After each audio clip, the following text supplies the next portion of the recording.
こんばんは、もふ不動産もふです。今日はですね、アメリカの失業率が史上最悪の結果が出てきました。今日はですね、そのことについて詳しく解説していきたいと思います。ですね、今アメリカはロックダウンが、都市封鎖がですね、行われていまして、非常にですね、景気が悪化しています。で、GDP がですね、過去最悪の結果を予想されていたりだとか、もう至るところですね、とんでもない数値が出てきているような状況です。今日はですね、その中でも、雇用統計って言って、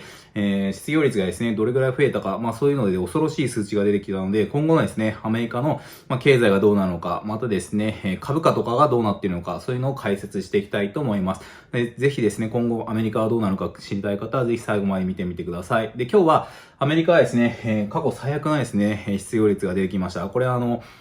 戦後ですね、最悪の結果になっています。で、一方で、好調な企業もあって、株価がですね、上がっているような企業もあります。また、破綻しているような企業もあったりとかして、そういうですね、業績、会社によって大きくですね、明暗が分かれているような状態もくっきり出ているんですよね。そういうですね、どういった企業が今後伸びそうなのか、そういったことも解説していきます。で、まず、アメリカのですね、雇用統計っていうのは、大体ですね、月に1回、発表されるんですけれども、金曜のですね、夜に、発表されまして、それが、なんと失業率が、悪化していて、失業者がですね、なんと2050万人もですね、増加しているってことで、これとんでもない数値ですね。で、労働者が大体1億6000万人とかいるので、大体7、8人に1人がですね、職を失った。そういうですね、とんでもない失業率。失業者2000万人ですからね。それが1ヶ月でこれだけ増えてしまった。そういうとんでもない状態になっていると。で、失業率が 14.7% にまで上昇したってことで、一気にですね、史上最悪の数値になったと。もうたった1ヶ月で劇的にやっぱ世界が変わってしまった。そういう状態になっていると。で、実際にどういう失業率かっていうと、これは2010年からですね、これBBC から持ってきたんですけども、10%ぐらい、リーマンショックを10%ちょっとぐらいまで上がって、そこからずっとですね、景気拡大していって、で、トランプ大統領になってここでトランプ大統領になってから、史上最低までですね、失業率が下がっていって、4%切るところまでですね、行っていたんですけれども、一気にですね、コロナの影響で 14.7 もう飛び抜き垂直ですよね。普通はじわじわ上がったりとか、リーマンショックの時とかも、1、2年かけて失業率がですね、上がっていくっていう傾向なんですが、今回ちょっと特殊なのは、一気にですね、バーンと上がっているということです。で、ここまで急激に上がるっていうことは過去に例がない状態になっています。で、これが長期的な失業率で、見てるんですけれども、戦後ですね、1945年ぐらいから見ると、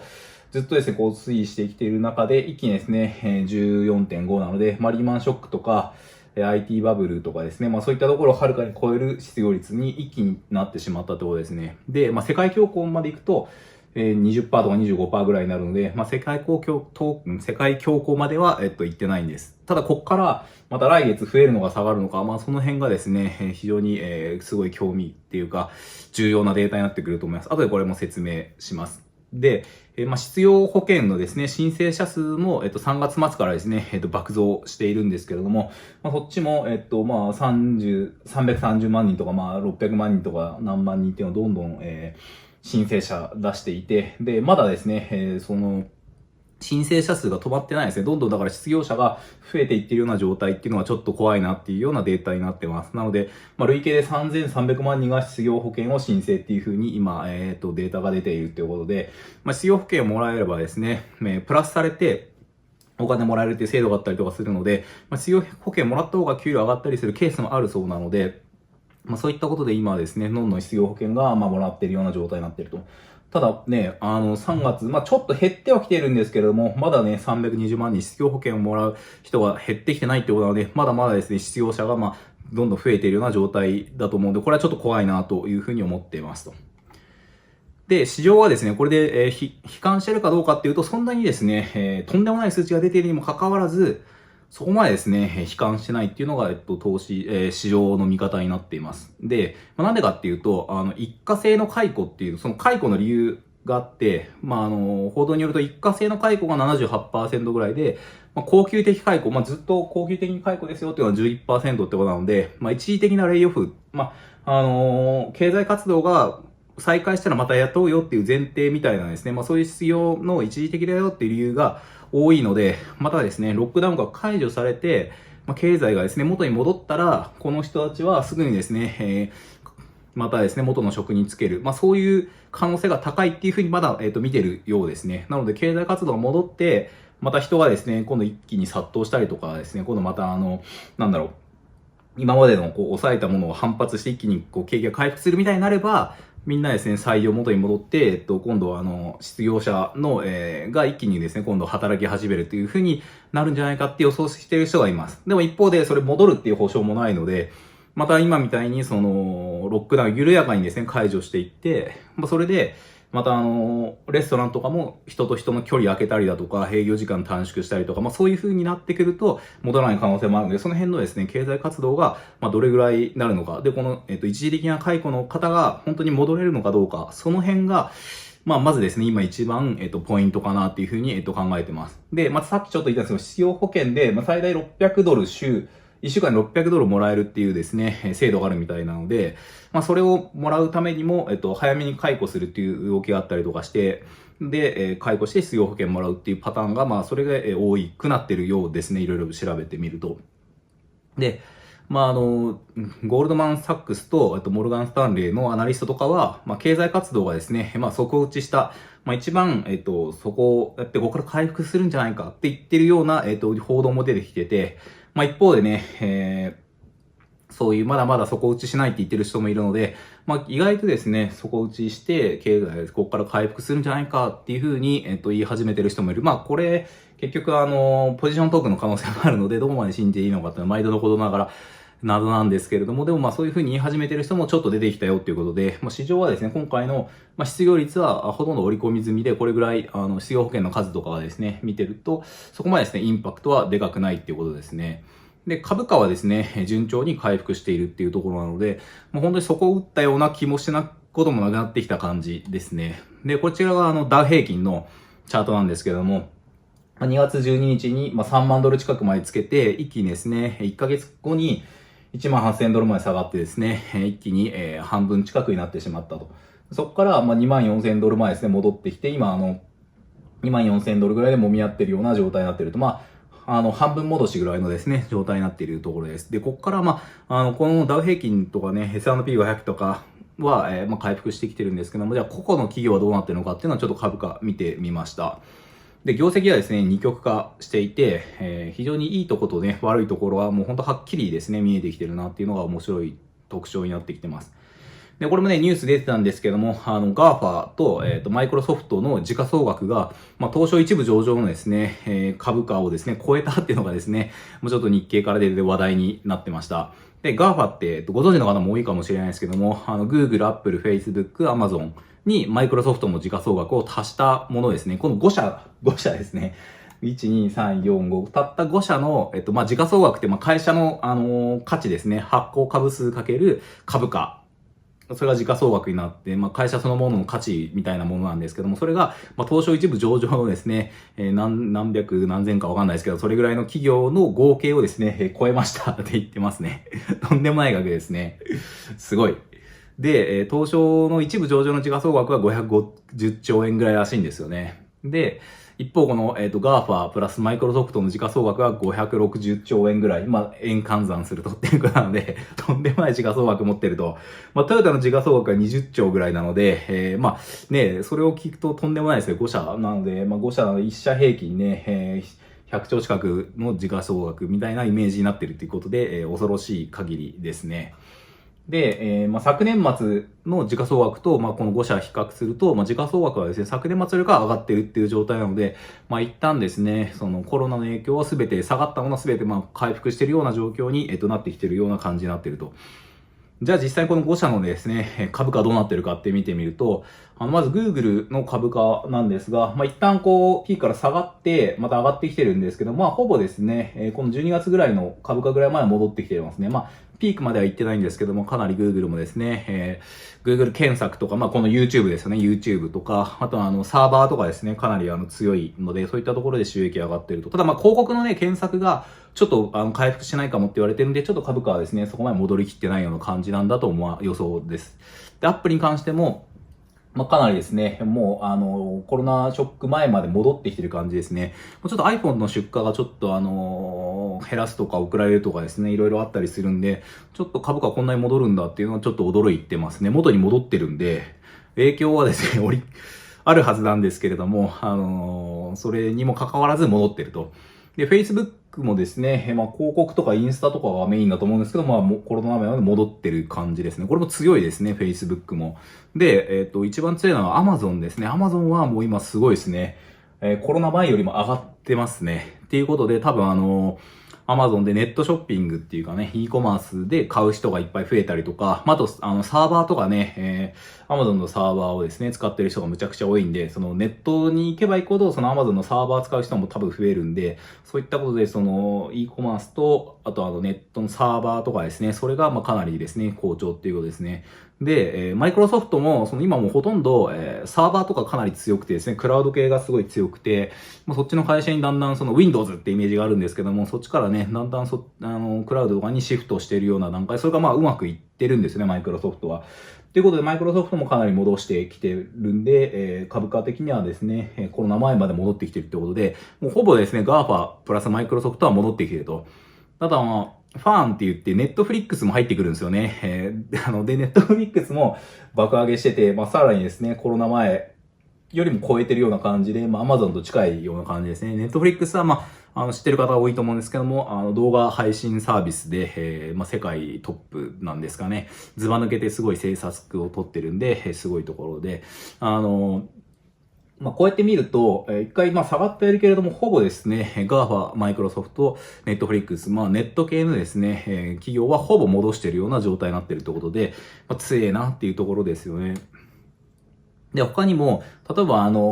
テスラとかどうなってるのかなって見ると、テスラもね、一回暴落したんですよね。テスラ大丈夫かぐらい株価がですね、900ドルから360ドルって、半分以下にね、一気に落ちたんですよ、テスラ。で大丈夫かと思ったら800ドルまで戻してるんで、もうほぼですね、戻した感じですね、テスラ。すげえなーっていうのがですよね。電気自動車ここからね、そんだけ走るのかどうかよくわからないんですけど、株価が戻すっていうんで、ちょっと不思議ですよね。他にも Uber ってね、Uber Eats とか、タクシーの Uber、ソフトバンクがね、大株主なんですけども、Uber も40ドルからですね、14ドルまで下がって、3分の1ぐらいになっちゃったんですけれども、そこからですね、一気に32ドルまで戻してきてるんで、これ結構その Uber の株価は、ビジョンファンドとか持ってたりするんで、ソフトバンクのですね、決算に効いてくるんで、また、この3月末はダメかもしれないですけど、次の決算とかですね、結構回復してくるかなっていうところが見えますね。で、ウォルマートとかね、普通のショッピングどうなのって言って、ウォルマートとかもう爆下げしてんのかなとか思ったりしたんですけども、なんかウォルマートも上がってて、強いですよね。何事もなかったかのように、ちょっと振動してますけれども、むしろちょっと上がってたりとかするんで、あと、ホームデポってね、アメリカの超大企業の、なんかこう、DIY するような、このなんか、ホームセンターみたいなやつの超巨大版みたいなホームデポってむちゃくちゃ有名な企業はアメリカにあるんですけども、ホームデポ見てみても、結構戻してるんですよね。これも時価総額とんでもない、10兆円超えてる化け物企業なんですけども、そこもホームデポを戻してるし、で、一方で原油が下がってるんで、ロイヤルダッチシェルとかは、下がってる、この石油のメーカーですね、下がったりとか、あとクレジットカードの決済とかどうなんだろうと思って、クレジットカードのね、ビザとかは、ちょっと戻してきたりとかしていて、そこは、ネットの方はあるかもしれない。実需のね、クレジットカードの決済とか減ってきてるんで、それもね、前回決算でちょっと底打ちしたような結果が出てきたりとかしてるんで、そういう風に企業によってもですね、全然変わってきてるんで、これですね、意外となんともなかったような株価を見るとほとんど大きなところはなってるっていうんで、すごいなって思いますね。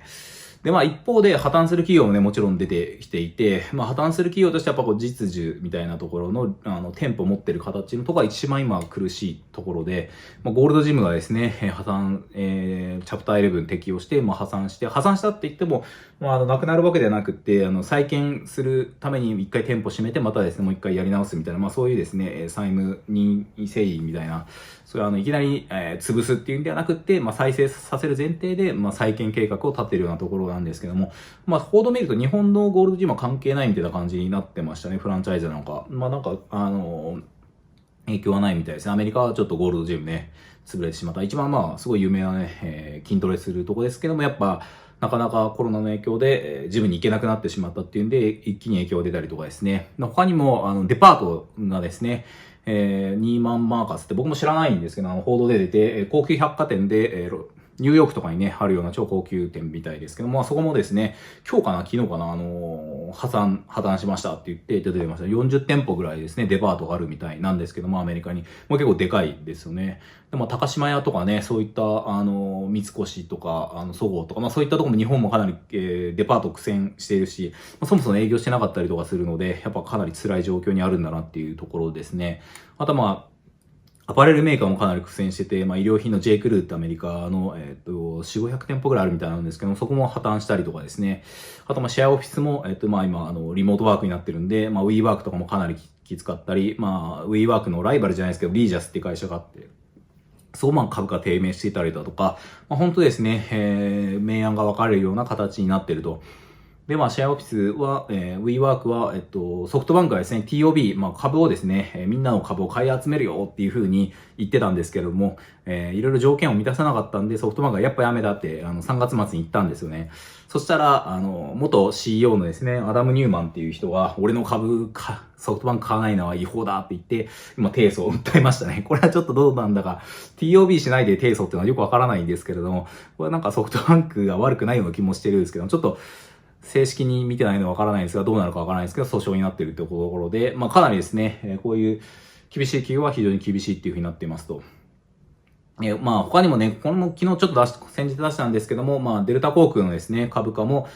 バフェットさんがですね、この辺で、もともと、バフェットさんが、経営するバークシャーハサウェイがですね、デルタ航空の株を持ってて、さらに下がったところでですね、買い増ししたんですけれども、さらに下がってしまって、18% 売却して、5月末までには全部、デルタ航空の株を売ってしまったってことで、やっぱ投資の神様と言われるバフェットさんとかでも、やっぱ見余るようなね、今後のこのコロナの影響っていうのは分からなかったりとかするところがあるので、今非常にですね、予想は難しいなっていうところで、自分としては様子見してるような状態ですね。だから今後の景気はやっぱ回復するか回復しないかっていうね、楽観論、回復するよ。なんか最近回復楽観論が主流になってきた印象がありますね。3月末ぐらいが一番総悲観みたいな形だったんですけども、4月から徐々には株価も上がってきて、意外と楽観論が増えていると。あと悲観論で、ここからですね、2番底を目指して、1回、1番底で2番底で下がっていくみたいな人もいるんで、ちょっとどっちが正しいかっていうのはですね、これ常に言ってるんですよ。経済とか株がどっちいいかって誰も予想できないので、予想はできるけど、未来を言い当てることはできないんで、あくまでですね、わからないっていうスタンスは僕は常に取ってるんですが、ただもう一回下がってもおかしくないかなっていうところも、僕はまだ半々ぐらいですね、ちょっとわかんなくなってきた感じですね。で、アメリカの企業はやっぱネットとかね、本当GAFA もそうですし、マイクロソフトもそうですし、ネットフリックスもそうですし、むちゃくちゃ強いですよね。そういった企業とかあるんで、アメリカはやっぱ回復していきそうな気はしてるんですけれども、一方日本はどうかっていうと、ちょっと太刀打ちできないんじゃないかなっていうね、なんか給付金10万円配るだけでもとんでもない仕組みになってたりとか、未だマスクが来ないとか、いろいろですね、やっぱインフラっていうか、そういうなんか法整備とかですね、なんか技術的にもいろいろ遅れてるところがあって、やっぱ戦うのは辛いなっていう印象ですね。で、さらにね、少子高齢化だとか、消費税増税。もともと去年からずっと言ってたんですけど、もうこういうのをもう忘れ去ってるぐらいですね、コロナの影響がとんでもなくなってるんですけど、コロナを乗り越えた時には、また高齢化だとかですね、消費税増税とかは重くのしかかってくるっていうところがあるので、コロナを乗り越えたとしても結構楽観的なのはできないんじゃないかなって思ったりとかしているような状況ですね。で、これもね、GDP の、推移出してるんですけれども、やっぱ日本って GDP って経済成長なので、経済が成長すると伸びている。で、GDP が上がってないってことは全く成長してないってことなんですよね。停滞っていうか変わってないってことなんですよ。で、経済は、世界は成長していて、日本だけ成長してないんで、常に取り残されてるんですよね。で、アメリカとかはもうバーっとすごい伸びてて、で、これ日本なんですよ。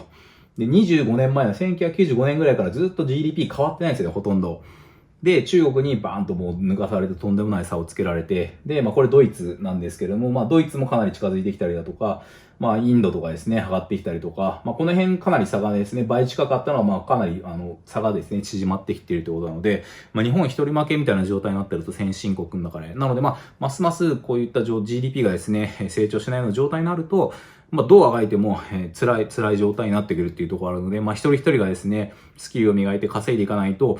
結局ね、この稼ぐ力が上がってないってことは、一人当たりの給料も上がらないっていうことに近いので、なので、こういった状況の中、同じことやってれば、給料稼げるっていうのではなくって、多分、どんどん、追い抜かれていって、日本が、どんどん、弱まっていく、周りが強くなっていくってことになるんじゃないかなっていうふうに自分は考えてます。ちょっと残念なんですけどね。そう負けないように、一人一人が付加価値高い仕事をやっていくっていうのは重要かなっていうふうに考えてます。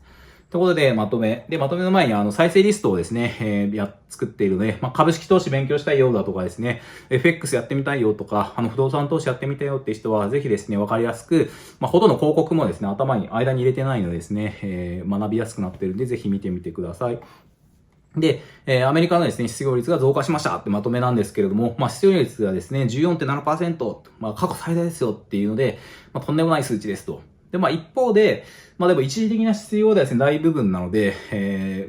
ロックダウンが解除されれば、戻る可能性が高いっていうふうに考えている人が多いです。なので、そこからですね、経済活動がスッと戻って、この 14.7% がすぐ減ればですね、景気は順調に回復する可能性の方が高いと思ってます。ただ、それが、ロックダウンがすぐパッと回復しなくって、この失業率が、むしろこれがですね、増加してしまったりだとか、元に戻らないっていう風になると、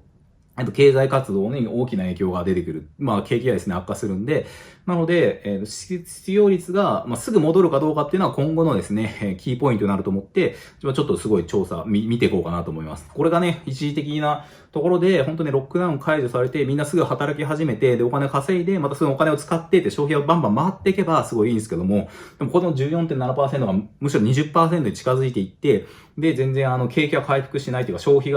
っていうか、失業者が増えるっていうような、万が一そうなってしまうと、これとんでもないことになるっていうんで、そこがですね、運命の分かれ道っていうんで、この失業率はすごいですね、注目の今、5月、6月、どうなるか、その辺がすごい注目のポイントだと思います。で、失業者が減らなければ危機的な状況ですね。で、株価を戻す企業、さっき紹介したように、かなりの企業株が戻しています。で、戻らない企業もあったりとかしていて、すでに二極化してるんで、うまくですね、株を見分けられた人は、かなり利益出した感じかもしれないですね。自分はずっと、ウォッチしてるような状態になってます。はい、最後までご視聴ありがとうございました。もし面白かったですね、高評価いただければ嬉しいです。で、このチャンネルは経済ニュースとか、役立つ情報を発信していっているので、もし面白かったらチャンネル登録をお願いします。またですね、いつもコメント、高評価ありがとうございます。引き続きですね、役に立ったら、コメントとかいただけると嬉しいです。また役に立ったら、Twitter とかでシェアしていただけると喜びます。また、有益なツイートしてるんで、よかったらフォローしてください。あと、インスタやってるんで、登録してください。あと、Facebook ページも詳細欄貼ってます。あと、LINE アットですね、不動産投資のチェックリストプレゼント中ですので、よかったら登録してください。どうもありがとうございました。ウェイ。最近、ぷよぷよやってますね。昨日から。